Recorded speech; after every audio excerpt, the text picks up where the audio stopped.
American പ്രസിഡന്റിന്റെ കൂടെ വിക്രമാദിത്യന്റെ ഒപ്പം വേതാളം നടക്കുന്നത് പോലെ ഒരു കൊമേഴ്സ് സെക്രട്ടറി നടക്കുന്നത് നിങ്ങൾ കണ്ടിട്ടുണ്ടാവും.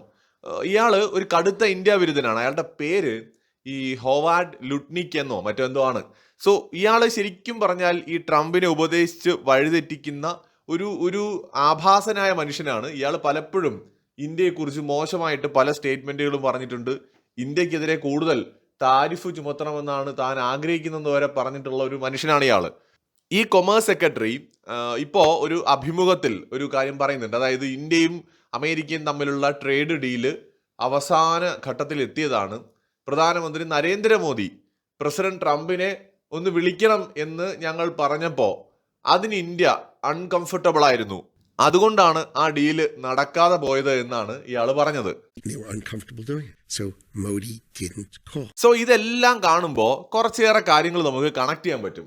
അതായത് ഈ അമേരിക്കയിലെ പ്രസിഡന്റ് തെരഞ്ഞെടുപ്പ് നടന്ന സമയത്ത്, അതിന്റെ പ്രചാരണം നടന്ന സമയത്ത് നരേന്ദ്രമോദി എനിക്ക് തോന്നുന്നു UN സംസാരിക്കാനാണോ അങ്ങനെ എന്തോ ഒരു ആവശ്യമായിട്ട് ബന്ധപ്പെട്ട് അദ്ദേഹം നമ്മുടെ അമേരിക്കയിലേക്ക് പോവാണ്.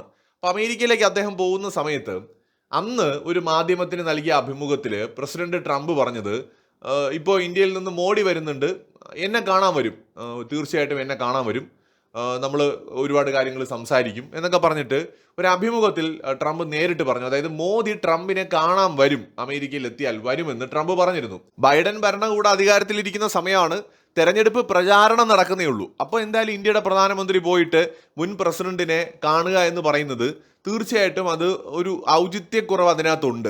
അപ്പോൾ മാത്രമല്ല, ഈ ഹൗഡി മോഡിയും ട്രംപ് നമസ്തേ ട്രംപും പോലുള്ള പരിപാടികളൊക്കെ രണ്ടു കൂട്ടരും അങ്ങോട്ടും ഇങ്ങോട്ടും നടത്തുകയും ട്രംപും മോദിയും കൂടെ അമേരിക്കയിൽ ഇന്ത്യൻ വംശജരെ വലിയ റാലി നടത്തി അതിൽ അഭിസംബോധന ചെയ്യുകയൊക്കെ ചെയ്തിരുന്നു. പക്ഷെ അതിനുശേഷം നടന്ന തെരഞ്ഞെടുപ്പിലാണ് ട്രംപ് തോറ്റുപോയത്. അപ്പം അത് കഴിഞ്ഞിട്ട് ഇന്ത്യ ഗവൺമെന്റ് വളരെ കംഫർട്ടബിൾ ആയിട്ടാണ് ബൈഡൻ അഡ്മിനിസ്ട്രേഷനുമായിട്ട് വർക്ക് ചെയ്തത്. അപ്പം ട്രംപിനെ സംബന്ധിച്ചിടത്തോളം ഈ ഡെമോക്രാറ്റുകളെ കണ്ണെടുത്താൽ കണ്ടുകൂടാ.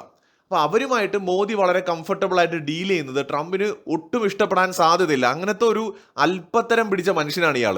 ഇയാളുടെ പ്രവർത്തനങ്ങളും ഡയലോഗുകളും ഒക്കെ കേട്ടാൽ തന്നെ നമുക്കറിയാം, ഒരു അല്പനാണ്. ഇന്ത്യയെ സംബന്ധിച്ചിടത്തോളം നമ്മുടെ രാജ്യത്തിന്റെ താല്പര്യങ്ങളാണ് പ്രധാനം. നമ്മൾ ബൈഡൻ അഡ്മിനിസ്ട്രേഷൻ വന്ന സമയത്ത് അവരുമായിട്ട് നമ്മൾ സഹകരിച്ചു. അപ്പം ഇത് തന്നെ ട്രംപിന് ഇഷ്ടക്കേട് ഉണ്ടാക്കിയ ഒരു കാര്യമായിരിക്കും. രണ്ടാമത്, മോദി അമേരിക്കയിൽ എത്തിയിട്ട് ട്രംപിനെ കണ്ടില്ല, കാണാതെ മടങ്ങി. ഇതും വാർത്തകളിലൊക്കെ വന്നു. ട്രംപിന്റെ ഈഗോ ഹർട്ടായി കാണും. അതിനുശേഷം വലിയ ഭൂരിപക്ഷത്തോടെ തെരഞ്ഞെടുപ്പിൽ ട്രംപ് ജയിക്കുമ്പോൾ സ്വാഭാവികമായിട്ട് ഇന്ത്യയിൽ നിന്ന് പ്രധാനമന്ത്രി നരേന്ദ്രമോദിയെയും അദ്ദേഹം ക്ഷണിച്ചിരിക്കാം. ഇന്ത്യയിൽ നിന്ന് മോദി പക്ഷേ പോയില്ല, പകരം ജയശങ്കറിനെയാണ് വിട്ടത്. അപ്പോൾ ജയശങ്കർ പോയി മുൻ സീറ്റിൽ തന്നെ ഇരുന്നു. അപ്പോഴും ഓക്കെ, ട്രംപ് ആഗ്രഹിച്ചത് മോദി വരണം, മറ്റുള്ള ലീഡേഴ്സിനെ പോലെ ട്രംപ് എന്ന് പറയുന്ന വലിയ സാമ്രാട്ട് അധികാരമേൽക്കുമ്പോൾ അവിടെ സാമന്തനായിട്ട് മോദിയും വന്ന് ഇരിക്കണമെന്ന് അയാൾ ആഗ്രഹിച്ചിട്ടുണ്ടാവാം. അയാളുടെ ഒരു ചിന്താഗതി വെച്ച് അതിനാണ് സാധ്യത. പക്ഷെ മോദി പോയില്ല, മോദി ഒരു മിനിസ്റ്ററെയാണ് വിട്ടത്. ഇത് കഴിഞ്ഞിട്ട് നരേന്ദ്രമോദി അമേരിക്കയിലേക്ക് പോകുന്ന സമയത്ത് ട്രംപ് നരേന്ദ്രമോദിയെ പുറത്ത് വന്ന് സ്വീകരിച്ചില്ല. സാധാരണ ഇന്ത്യയും അമേരിക്കയും അല്ലെങ്കിൽ മോദിയും ട്രംപും തമ്മിലുള്ള ഒരു റിലേഷൻ വെച്ചിട്ട് അങ്ങനെ വന്ന് സ്വീകരിക്കേണ്ടതായിരുന്നു. പക്ഷെ ട്രംപ് അകത്ത് കാത്തിരുന്നു, നരേന്ദ്രമോദിയെ പുറത്ത് വന്ന് സ്വീകരിച്ചില്ല. മോദി അകത്തേക്ക് വന്ന ഉടനെ തന്നെ മോദിയെ ഭയങ്കരമായിട്ട് സ്വീകരിക്കുന്നു. ഒരുപാട് താങ്കളെ മിസ് ചെയ്തു എന്നൊക്കെ പറയുന്നു, നമുക്ക് ഒന്നിച്ച് പ്രവർത്തിക്കാമെന്ന് പറയുന്നു. ഭയങ്കര കമ്പനി അടിച്ച് സംസാരിക്കുകയാണ്, വളരെ നല്ല സുഹൃത്തുക്കളെ പോലെ. അത് കഴിഞ്ഞ് മോദിക്ക് ഇരിക്കാൻ വേണ്ടിയിട്ട് ചെയർ നീക്കി ഇട്ട് കൊടുത്തിട്ട് അതിൻ്റെ പുറകിൽ നിൽക്കുന്ന ട്രംപിനെയൊക്കെ നമുക്ക് കാണാം. അപ്പോൾ നരേന്ദ്രമോദിയും ട്രംപും തമ്മിൽ ചർച്ചകളൊക്കെ നടക്കുന്നു. അതിനുശേഷം നരേന്ദ്രമോദിയോട് അടുത്ത് നിൽക്കുന്ന സമയത്ത് വാർത്താ സമ്മേളനത്തിലാണ് ട്രംപ് പറയുന്നത് F-35 വിമാനം ഇന്ത്യക്ക് തരാം എന്നുള്ള കാര്യങ്ങളൊക്കെ പറയുന്നു. പക്ഷെ ഇന്ത്യ അത് സ്വീകരിച്ചില്ല. അതായത് ട്രംപിന്റെ കാഴ്ചപ്പാടി നോക്കുമ്പോൾ അമേരിക്ക വളരെ പവർഫുള്ളാണ്, ഇന്ത്യയേക്കാൾ പവർഫുള്ളാണ്. സോ അത്രയും പവറുള്ള ഒരു രാജ്യം പറഞ്ഞിട്ട് ഇന്ത്യ അതിനൊന്നും അതനുസരിക്കുന്നില്ല. എന്ന് വെച്ചാൽ F-35 തരാമെന്ന് പറയുമ്പോൾ മോദി അത് വലിയ ഉപകാരം കേട്ടോ, വളരെ നന്ദിയുണ്ട് മിസ്റ്റർ പ്രസിഡന്റ് എന്ന് പറഞ്ഞിട്ട് ട്രംപിനെ അഭിനന്ദിക്കണം. കാരണം F-35 ലോകത്തിലെ ഏറ്റവും മികച്ച 5ാം തലമുറ വിമാനമായിട്ടാണ് അമേരിക്ക കരുതുന്നത് അല്ലെങ്കിൽ മുന്നോട്ട് വയ്ക്കുന്നത്. പക്ഷെ അവിടെ ഒന്നും അത് വേണ്ട, ഞങ്ങൾ പറയാം എന്ന് പറഞ്ഞിട്ട് മോദി അതിനോട് ആ രീതിയിലാണ് പ്രതികരിക്കുന്നത്. ട്രംപ് പ്രതീക്ഷിക്കുന്ന ഒരു വിധേയത്വം മോദിയുടെ അടുത്ത് നിന്ന് ട്രംപിനോട് ഉണ്ടാവുന്നില്ല. അത് കഴിഞ്ഞിട്ടാണ് പിന്നീട് പലപ്പോഴായിട്ട് ഓപ്പറേഷൻ സിന്ദൂറുമായി ബന്ധപ്പെട്ടുണ്ടായ വിവാദം. അവിടെ ട്രംപിന്റെ ഈഗോ നന്നായി ഹേർട്ടായിട്ടുണ്ട്. എന്ന് വെച്ചാൽ ട്രംപ് മധ്യസ്ഥത വഹിച്ചില്ല എന്നുള്ള ഇന്ത്യയുടെ സ്റ്റേറ്റ്മെന്റ്. കാനഡയിൽ വെച്ചിട്ട് നരേന്ദ്രമോദിയുമായിട്ടുള്ള കൂടിക്കാഴ്ച മനഃപൂർവ്വം ട്രംപ് ഒഴിവാക്കി പോയതാകാനാണ് സാധ്യത. എന്നിട്ട് അമേരിക്കയിൽ ചെന്ന് നിന്നുകൊണ്ട് നരേന്ദ്രമോദിയെ വിളിച്ചു. പോകുന്ന വഴിയിൽ ഇവിടെ കൂടി ഇറങ്ങിയിട്ട് പോയിക്കോളൂ എന്ന് വെച്ചാൽ ട്രംപിനെ അങ്ങോട്ട് പോയി കാണണം എന്നുള്ളതായിരുന്നു. അവിടെ ട്രംപിന്റെ ഈഗോ ഹർട്ടായത് തന്നെയാണ്. പക്ഷെ നരേന്ദ്രമോദി പറഞ്ഞു എനിക്ക് വരാൻ പറ്റില്ല. അതിനുശേഷം പിന്നീട് ഇങ്ങോട്ടുണ്ടായ ഓരോ കാര്യങ്ങളും നമുക്ക് എടുത്തു നോക്കിക്കഴിഞ്ഞാൽ ട്രംപിന് ഇന്ത്യയോടുള്ള പ്രധാന പ്രശ്നം നരേന്ദ്രമോദി ട്രംപിന് മുന്നിൽ വഴങ്ങി കൊടുക്കുന്നില്ല. എന്ന് വെച്ചാൽ ട്രംപിനോട് വിധേയപ്പെടുന്നില്ല. അതായത് ട്രംപിനെ പുകഴ്ത്തണം, ട്രംപ് ആണ് എല്ലാം എന്ന് പറയണം. അതായത് നമ്മുടെ പാകിസ്ഥാൻ പ്രധാനമന്ത്രി മറ്റേ യൂറോപ്യൻ ലീഡേഴ്സിന്റെ കൂടെ നിന്നിട്ട് പ്രധാനമന്ത്രി പറഞ്ഞു ട്രംപിനെ പോലത്തെ ഒരു മഹാനായ ലീഡർ, ലോകത്തെ ആണവ യുദ്ധങ്ങളിൽ നിന്ന് രക്ഷിച്ച വലിയൊരു മനുഷ്യനാണ് സാർ താങ്കൾ മഹാനാണ് എന്നൊക്കെ പറഞ്ഞിട്ട് പാകിസ്ഥാൻ പ്രധാനമന്ത്രി സംസാരിച്ചത് പ്രേക്ഷകർ ഓർക്കുന്നുണ്ടാവും. തൊട്ട് പുറകിൽ ഒരു പരിഹാസ ചിരിയോടെ ജോർജിയ മെലോനി നിൽക്കുന്നതുമൊക്കെ കാണാം. ഇതില് ഏറ്റവും ഇൻട്രസ്റ്റിംഗ് ആയിട്ടുള്ള കാര്യം ഈ അവിടെ ആ ഒരു വേദിയിൽ വെച്ചിട്ട് ട്രംപ് മൈക്കിന്റെ മുന്നിൽ വന്ന് നിന്നിട്ടെ എവിടെ യു കെ എവിടെയാണ് അപ്പോൾ ഉടനെ തന്നെ ഈ ക്ലാസ്സിൽ ടീച്ചേഴ്സ് അറ്റൻഡൻസ് വിളിക്കുമല്ലോ, ഓരോ കുട്ടികളുടെ പേര് വിളിക്കുമ്പോൾ പ്രസന്റ് സാർ എന്ന് പറഞ്ഞിട്ട് കുട്ടികൾ എണീറ്റ് എന്ന് കൈപൊക്കി പറയില്ലേ, അതേപോലെ ബാക്കിൽ നിന്നിട്ടുള്ള യു കെ പ്രൈം മിനിസ്റ്റർ ഇങ്ങനെ കൈ പൊക്കിയിട്ട് ഞാൻ ഇവിടെ ഉണ്ട് സാർ എന്ന് പറഞ്ഞുകൊണ്ട് മുമ്പിലോട്ട് വരികയാണ്. അപ്പൊ അയാൾ അടുത്തോട്ട് ചിരിച്ചും കൊണ്ട് വരികയാണ്.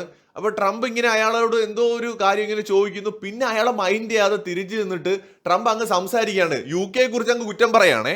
അപ്പൊ ഇയാൾ അവിടെ നിന്ന് ഇളിഭ്യനായിട്ട് ആ വീഡിയോ ദൃശ്യങ്ങൾ കാണിക്കാൻ പറ്റുമായിരുന്നെങ്കിൽ ഞാൻ വെച്ചനെ, പക്ഷെ അത് ദൗർഭാഗ്യവശാൽ വീഡിയോയിൽ വെക്കാൻ പറ്റില്ല. ഇയാൾ എളിഭ്യനായിട്ട് തിരിച്ചിങ്ങനെ പോയി നിന്ന് അയാളെ മുഖമൊക്കെ അങ്ങ് മാറിയ അപമാനിച്ചാണ്.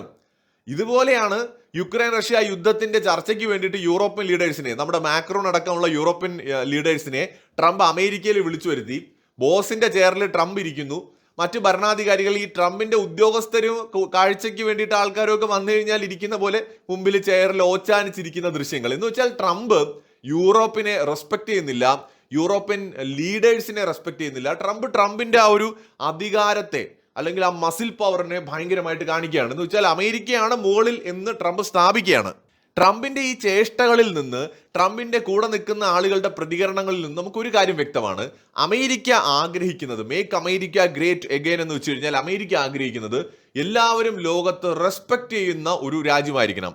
കഴിഞ്ഞ ദിവസം പ്രസിഡന്റ് ട്രംപ് മോദിയെ കുറിച്ച് പറഞ്ഞല്ലോ, സർ എനിക്കൊന്ന് സാറിനെ കാണണമെന്നൊക്കെ മോദി പറഞ്ഞു എന്ന് തള്ളി മറച്ച കൂട്ടത്തിൽ തന്നെ ട്രംപ് ഒരു കാര്യം കൂടി പറഞ്ഞു, മാക്രോൺ എന്നെ ഡൊണാൾഡ് എന്നാണ് വിളിക്കുന്നത്. അത് എനിക്കത്ര ഇഷ്ടമല്ല, കാരണം എന്നെ റെസ്പെക്റ്റോട് കൂടിയിട്ടാണ് എന്നെ വിളിക്കേണ്ടത്. ട്രംപ് പറയാണ്, എന്നെ ഇപ്പോ റഷ്യയുടെ പുടിൻ എന്നെ വിളിക്കുന്നത് മിസ്റ്റർ പ്രസിഡന്റ് എന്നാണ്, ഷീ എന്നെ വിളിക്കുന്നത് മിസ്റ്റർ പ്രസിഡന്റ് എന്നാണ്. അങ്ങനെ വിളിക്കുന്നത് എനിക്ക് ഇഷ്ടമാണ്. ഡൊണാൾഡ് എന്ന് വിളിക്കുന്നത് എനിക്ക് അത്ര ഇഷ്ടമല്ല, അതിനകത്തൊരു ബഹുമാനക്കുറവുണ്ട് എന്ന് ട്രംപ് പറയാണ്. സോ ട്രംപിന്റെ ആറ്റിറ്റ്യൂഡിലും പ്രതികരണങ്ങളിലും കാര്യങ്ങൾ വളരെ ക്ലിയർ ആണ്. എല്ലാവരും ട്രംപിനെ ഓ തമ്പ്രാന്ന് പറഞ്ഞ് റെസ്പെക്ട് ചെയ്ത ട്രംപ് അവർക്ക് വേണ്ടിയിട്ട് എന്തിനും തയ്യാറാണ്. ഇവിടെ തന്നെ ഇപ്പൊ ട്രംപിന്റെ കൊമേഴ്സ് സെക്രട്ടറി പറഞ്ഞ എന്താണ്, നരേന്ദ്രമോദി ട്രംപിനെ വിളിച്ചില്ല. അതായത് മോദി വിളിച്ചിട്ട് ട്രംപിനോട് പറയണം, മിസ്റ്റർ പ്രസിഡന്റ് താങ്കൾ എങ്ങനെയെങ്കിലും ആ താരിഫ് ഒന്ന് കുറച്ചു തരണം, ഞങ്ങൾക്ക് വേറെ വഴിയില്ല, അമേരിക്ക വിചാരിച്ചാലേ അത് നടക്കുള്ളൂ, ഒന്ന് കുറച്ചു തരണം, ഒന്ന് റിക്വസ്റ്റ് ചെയ്യണം. അതാണ് ട്രംപിന് വേണ്ടത്. ഇനി മിസ്റ്റർ പ്രസിഡന്റിന്റെ സ്ഥാനത്ത് സാറെന്ന് 3 തവണ വിളിച്ചാൽ ഇപ്പൊ 50% താരിഫ് ട്രംപ് 10% അല്ലെങ്കിൽ ഒന്നും ഇല്ലാതെ ആക്കി തരും. ട്രംപ് കൃതാർത്ഥനായി. കാരണം സാറെന്ന് വിളിച്ചാൽ മതി ട്രംപിനെ. ഇപ്പൊ മോദി വിളിച്ചിട്ട് സർ, അല്ലെങ്കിൽ മലയാളത്തിൽ നമ്മൾ വിളിക്കുന്ന പോലെ സാർ എന്ന് വിളിച്ചാലും മതി, സാർ എന്ന് വിളിച്ചിട്ട് ട്രംപിനോട് 3 തവണ റിക്വസ്റ്റ് ചെയ്യുകയാണെങ്കിൽ ട്രംപ് മുഴുവൻ താരിഫ് മാറ്റി തരും. കാരണം ട്രംപിനെന്ന് പറഞ്ഞാൽ എല്ലാവരും പുള്ളിയെ സാറെന്ന് വിളിക്കണം, അല്ലെങ്കിൽ മിസ്റ്റർ പ്രസിഡന്റ് എന്ന് വിളിക്കണം. പുള്ളിയെ കാണുമ്പോൾ ഇങ്ങനെ ഒന്ന് അല്പം നടു ഒന്ന് കുനിഞ്ഞിങ്ങനെ നിൽക്കണം. അങ്ങനെയൊക്കെ നിന്ന് കഴിഞ്ഞാൽ പുള്ളി ഓക്കെയാണ്. മറിച്ച് ഈക്വൽ റെസ്പെക്റ്റോട് കൂടിയിട്ട്, മ്യൂച്വൽ റെസ്പെക്റ്റോട് കൂടിയിട്ട് ഡീൽ ചെയ്യാൻ ആരെയും താല്പര്യമില്ല ട്രംപിന്.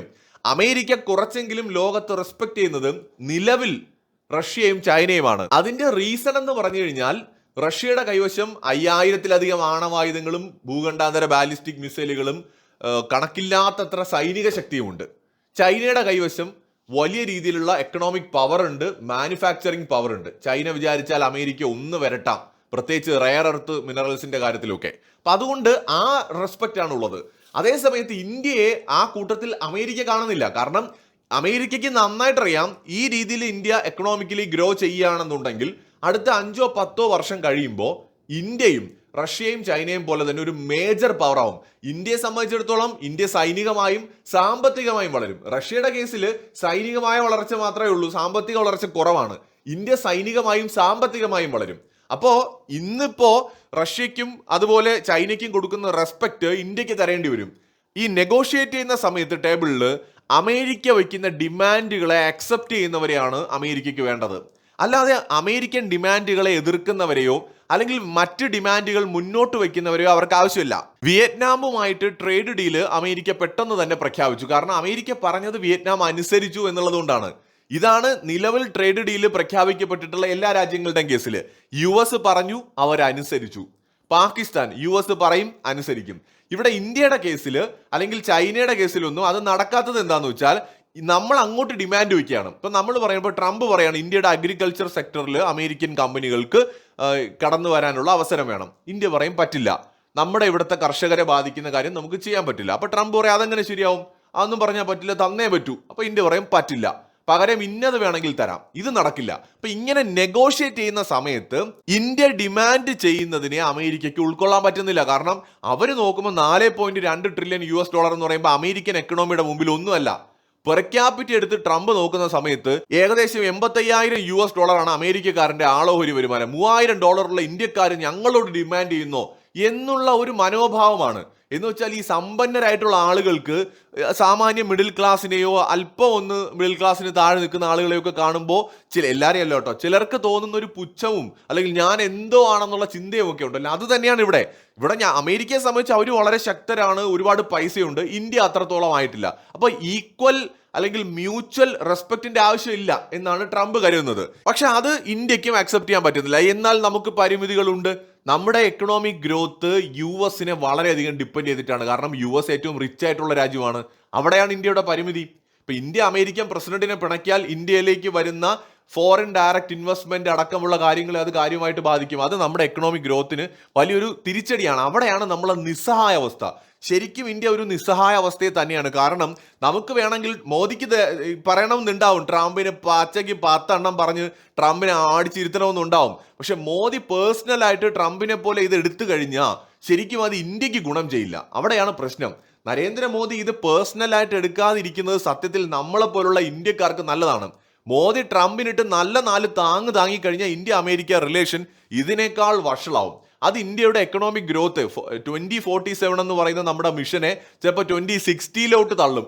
അത്രയും അത് നീണ്ടുപോകും. കാരണം ഇന്നത്തെ വേൾഡ് നമ്മൾ നോക്കിക്കഴിഞ്ഞാൽ US കമ്പനികളാണ് ഏറ്റവും റിച്ച് ആയിട്ടുള്ള കമ്പനികൾ. ഇപ്പൊ ചൈനീസ് കമ്പനികൾ ഒരിക്കലും ഇന്ത്യൻ എക്കണോമി ഡെവലപ്പ് ആവാൻ വേണ്ടിയിട്ട് ഇവിടെ കൊണ്ടുവന്ന് ഇൻവെസ്റ്റ് ചെയ്യത്തില്ല. അതാണ് ചൈനയ്ക്ക് അത് നന്നായിട്ട് അറിയാം. അത് അവർ ഒരിക്കലും ചെയ്യില്ല. അതുപോലെ അങ്ങനെ അമേരിക്കയെ പോലെ ഇൻവെസ്റ്റ് ചെയ്യാൻ പറ്റുന്ന കമ്പനികൾ അല്ലെങ്കിൽ അത്രയും സമ്പന്നരൊന്നും ലോകത്ത് വേറെ ഒരിടത്തുമില്ല. അപ്പൊ അമേരിക്കൻ കമ്പനികൾ ഇന്ത്യയിൽ വന്ന് ഇൻവെസ്റ്റ് ചെയ്താൽ മാത്രമേ ഇന്ത്യൻ എക്കണോമിയിൽ കാര്യമായിട്ടുള്ളൊരു വളർച്ച നമ്മൾ പ്രതീക്ഷിക്കുന്ന അളവിലുണ്ടാവും. ഇപ്പൊ അമേരിക്ക ഇല്ലെങ്കിലും നമുക്ക് സർവൈവ് ചെയ്യാം. അമേരിക്കൻ കമ്പനികൾ വന്നില്ലെങ്കിലും ഇന്ത്യ വളരും. പക്ഷേ നമ്മൾ വിചാരിക്കുന്ന സമയത്ത് വിചാരിക്കുന്ന വേഗത്തിലുള്ള വളർച്ച ഉണ്ടാവില്ല. അതുകൊണ്ടാണ് ഇന്ത്യ എനിക്ക് തോന്നുന്നു ക്ഷമിച്ച് ഇയാളെ സഹിച്ചു പോകുന്നത്. പക്ഷെ അപ്പോഴും നരേന്ദ്രമോദി അമേരിക്കയുടെ മുമ്പിൽ മുട്ടുമടക്കിയിട്ടില്ലാത്തതിന്റെ തെളിവ് അവരുടെ കൊമേഴ്സ് മിനിസ്റ്റർ തന്നെ വന്നിരുന്ന് പറയുന്നുണ്ട്, മോദി ഒന്ന് ട്രംപിനെ വിളിച്ച് പറഞ്ഞിരുന്നെങ്കിൽ കരാർ ഉണ്ടാവുമായിരുന്നു. അപ്പൊ പേഴ്സണൽ ഈഗോയാണ് ഇവിടെ, ട്രംപിന്റെ ഈഗോയാണ് ഇവിടെ കാണുന്നത്. നരേന്ദ്രമോദിക്ക് അങ്ങനെ വിളിക്കാൻ പറ്റില്ല. നരേന്ദ്രമോദിയെ സംബന്ധിച്ചിടത്തോളം ഇന്ത്യക്ക് അനുകൂലമായിട്ടുള്ള ഒരു ഡീലാണെങ്കിൽ മാത്രമേ അദ്ദേഹത്തിന് കൈ കൊടുക്കാൻ പറ്റൂ. മാത്രമല്ല ട്രംപിനെ പോലെ അല്ല മോദിക്കൊരു പാറ്റേൺ ഉണ്ട് ഡീൽ ചെയ്യുന്നതിന്. ഇവിടെ ഓരോ മേഖലയിലും വിവിധ മന്ത്രിമാര്, ഉദ്യോഗസ്ഥ വൃന്ദങ്ങളൊക്കെ ഉണ്ട്. അത് അതിൻ്റെതായ സിസ്റ്റമാറ്റിക് പ്രോസസ്സിലൂടെ നടക്കും. അല്ലാതെ ട്രംപിന്റെ വാചക കസർത്തിനൊന്നും പ്രസക്തിയില്ല രാജ്യങ്ങൾ തമ്മിലുള്ള ഡീലിന്. അവിടെയാണ് ട്രംപിന്റെ പ്രശ്നം എന്നാണ് ഞാൻ മനസ്സിലാക്കുന്നത്. മറ്റൊരു വീഡിയോയുമായി വീണ്ടും വരാം.